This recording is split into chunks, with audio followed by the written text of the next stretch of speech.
Now, the parents of April Jones have described the man sentenced to life for the murder of their 5-year-old daughter as evil. Paul and Carol Jones said Mark Bridger destroyed their family in one go. Well, during his trial, the jury was told that police had found graphic images of violent child abuse on his laptop.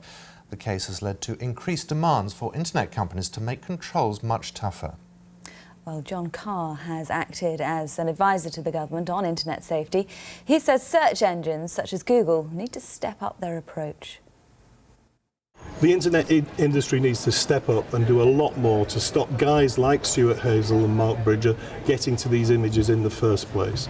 Google and the search engines are very good at reacting to reports that they receive of illegal content, and they deal with it straight away. They need to be proactive. Well, our technology reporter Daniel Emery is here in the studio on the Daily Mail front page this morning, reflecting the argument that it's certain companies that need to tighten the rules up there, naming Google. Now, just how much of a case does the Mail have on this? Where does the responsibility for this lie? Well, in the UK, first of all, you probably don't have a spectrum on this, it's actually probably one of the tightest controlled countries in the world in terms of restrictions to child pornography.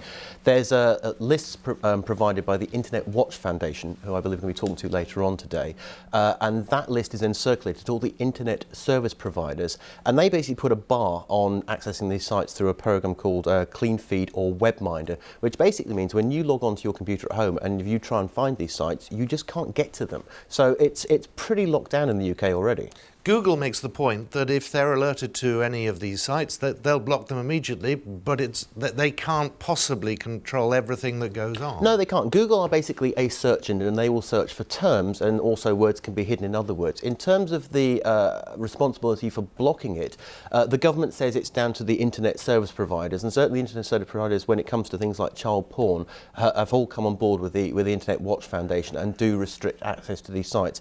As a rough sort of figure, only less than 2% of the UK can kind of get around these clean feed or webminder protocols.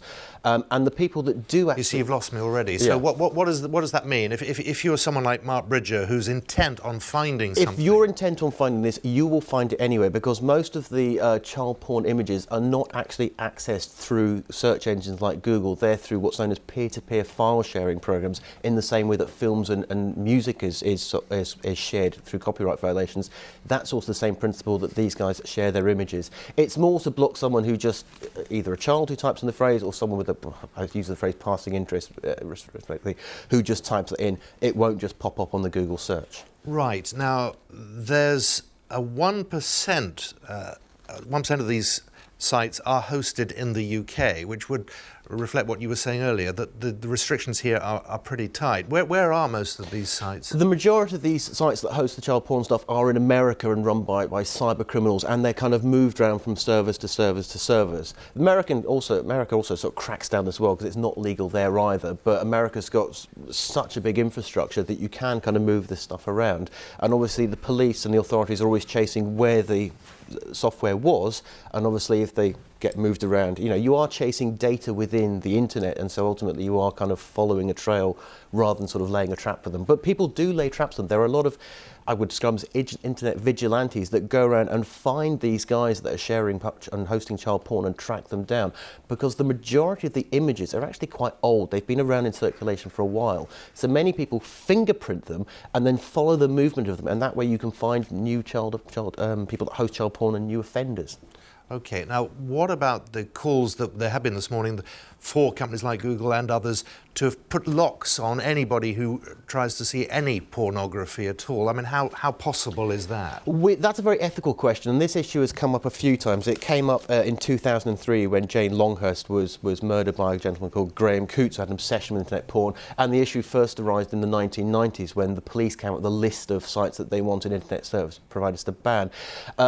When it comes to adult material, it's very much an ethical question, because adult porn is quite legal in this country. The question is who actually has the moral guardianship on that. Now, the people like the Open Source Foundation say it's a personal choice. Parents need to put blocks to parent their children on. Others people say that actually, it should be pre-locked beforehand, and you have to make a conscious choice to go to 18 rated material. On many mobile phones, that is the case, that if you want to access adult content, you have to opt into it rather than the system you have on most desktop PCs and Macs where you opt out.